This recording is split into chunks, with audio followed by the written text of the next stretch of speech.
The version of you everyone thinks is strong is not the real you. It's the version that you learned that taught you how to stay safe. You learn to protect yourself by being needed and looking perfect. Trying to be everything to everyone, it's made you a jack of all trades and a master of none. You're beautiful, you're intelligent, you're gifted, but you never finish what you start. You're not performing because you're fake. You're performing because somewhere in your story, you made an agreement with fear. That agreement created a version of you that the world sees today.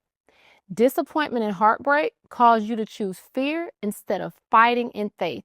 You built this version of you because you were scared of being alone, forgotten, abandoned, scared of losing control, looking weak, and even worse, being made to look like a fool again. What if everything you believed was a lie? If that's true, it also means that your life could look different if you were to get honest. Have you ever wrestled with thoughts like these? I should have known better by now. I'm too smart to be dealing with this. I could have been so much further if I would have just, I know the cycle because I lived it. The most wrecking truth I had to face was this. I was struggling because I kept choosing what I kept saying I wanted to leave. This is called double-minded. And the Bible teaches us that a double-minded person is unstable in all their ways. This instability shows up like this.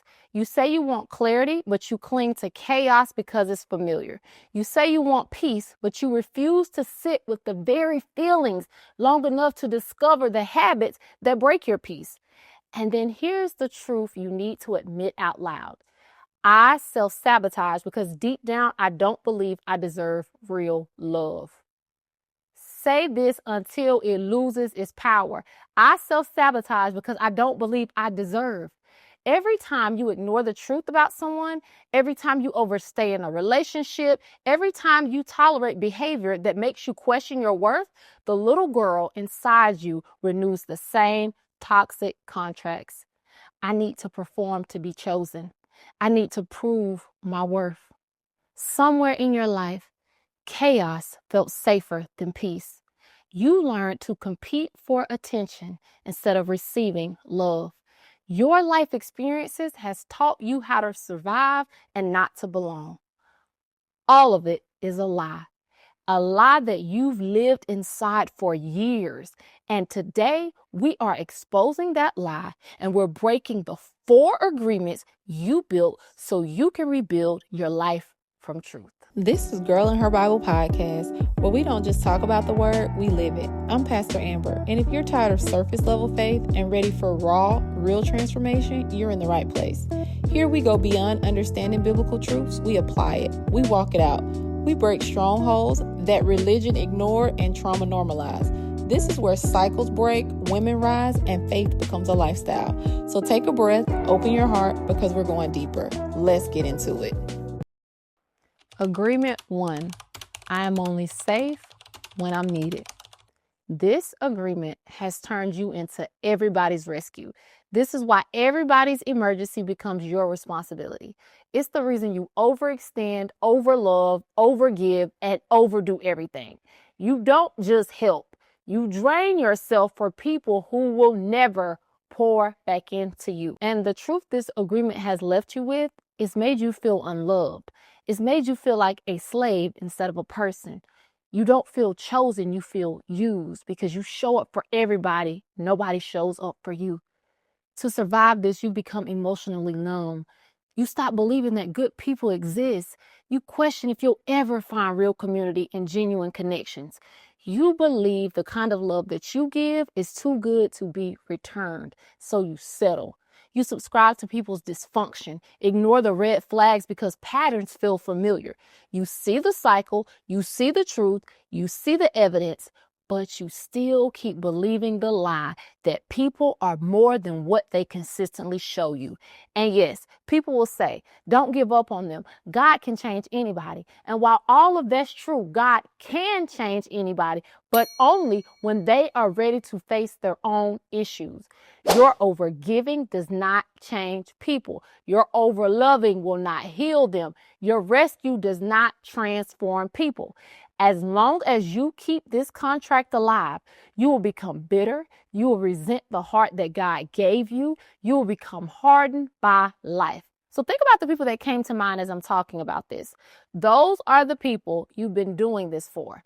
Now look at their pattern, not their potential, not their promise, their pattern. Name it, say it, face it, and refuse to let this agreement control you any longer. This agreement is a trap, and today you break it by telling yourself the truth. Agreement 2. I'm only worthy when I look strong. Let me tell you what this agreement has done to you. It has made you hungry for proof. This is why you overwork. This is why you act on impulse. It's why your ambition feels like burnout, not purpose. The motive behind everything you do gets twisted because you're not doing it from truth. You're doing it to convince yourself that you matter. There's nothing wrong with wanting money, opportunity, beauty, or success. The problem is why you want it. Because for you, it isn't about joy. It's about revenge. It's validation. It's let me show them how they fumbled me. Let me prove I'm the type of girl they can't play. Let me rewrite this narrative. Your mirror is success, men, recognition, and praise. You use all of that to feel worthy, and anytime any of that starts slipping away, you panic. You will know that you've come into agreement with this because the second your image gets threatened, you start hiding, you shut down, spiraling, disappearing, and you call it healing, but you're really not healing. You're trying to recover from your image, aka your ego. You might start going to the gym, taking classes, booking trips, buying things, posting content, leveling up, but you're still the same person underneath the costume because you never got to the root. You just changed the paint. This is why you live in cognitive dissonance. You keep trying to look like something you haven't done the internal work to become. You keep confusing competency with worth. Your competency is not your worth, and I need you to hear that. When you are alone, silence is loud, and you hate it. That's why your anxiety spikes. Your chest feels tight. It's the reason you talk to yourself so harshly. It's why you start trying to bully yourself into productivity. You drown yourself in noise because you need something that makes you feel like I'm her, even though you know you're not living like her. This agreement keeps you chasing dopamine, the wrong men, the wrong attention, the fake validation. I mean, you got content creation mastered. You know exactly what I mean. Going on a vacation, looking for the perfect pictures, but your mind is spiraling the whole time. It's like you never are at peace with who you really are.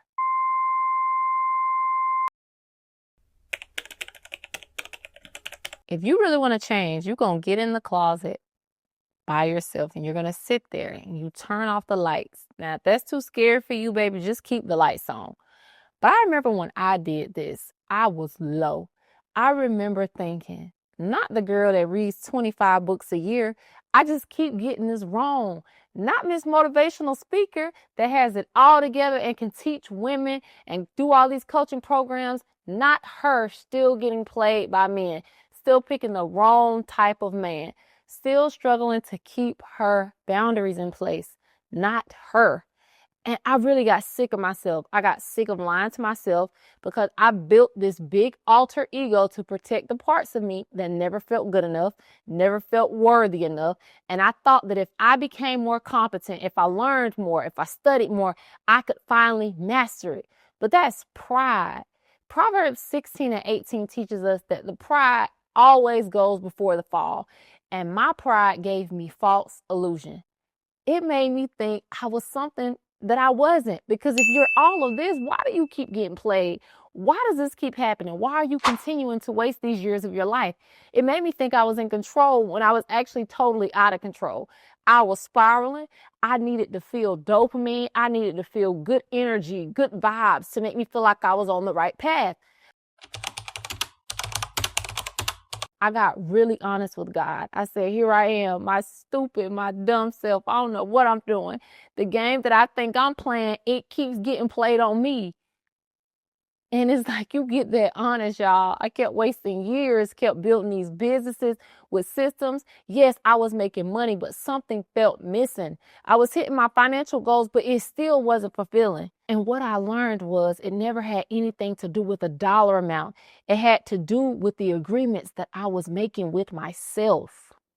Agreement 3, I'm only safe when I'm in control. Let me tell you what this agreement does to you. Somewhere in your life, you learned that emotions don't fix anything. They don't bring help. They don't bring comfort. They don't give you any type of protection. They just expose more of you. So you shut that part of you down and you trained yourself to survive without letting anyone see you break. You have trained yourself not to show emotion, even when they cut you deep to your core. You take the hit on your chin and you keep moving because you've already decided nobody is going to catch you anyway. And here's the contradiction you don't say out loud. You stay safe and small because you fear getting hurt more than you desire expansion. You fear failure more than you crave becoming the real you. You would rather stay with the devil you know than to go deeper inside of yourself to see who you really are. So you've rehearsed lies to make your cage feel comfortable. I'm simple. I don't need all that. That's too much. Rich people are greedy. You can't trust those type of men. This is just how I am. Sound familiar? But this is not the truth. This is a survival script. These are the sentences that you keep in your head so that you make it okay to stay small year after year. You are terrified of feeling incapable.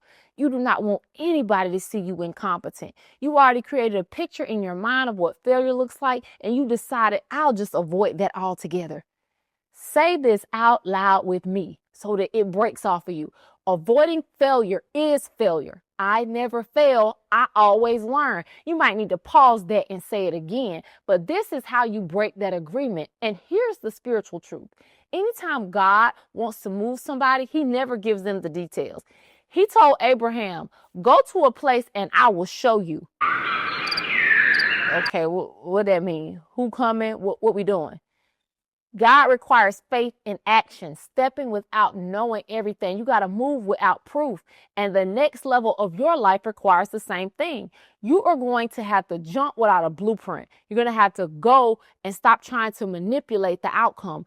You are going to have to stop rehearsing fear as wisdom. And hear me clearly. If you don't break this agreement, you will wake up 10 years from now with a life you never wanted. A life beneath your calling, a life built from fear instead of faith. And it will eat at you because you've looked at the version of what you couldn't be so much, but you've never given yourself the opportunity to touch the surface of what you can become. All right, so here's your homework. Look at the 4 agreements and choose the one that shows up the most in your life right now.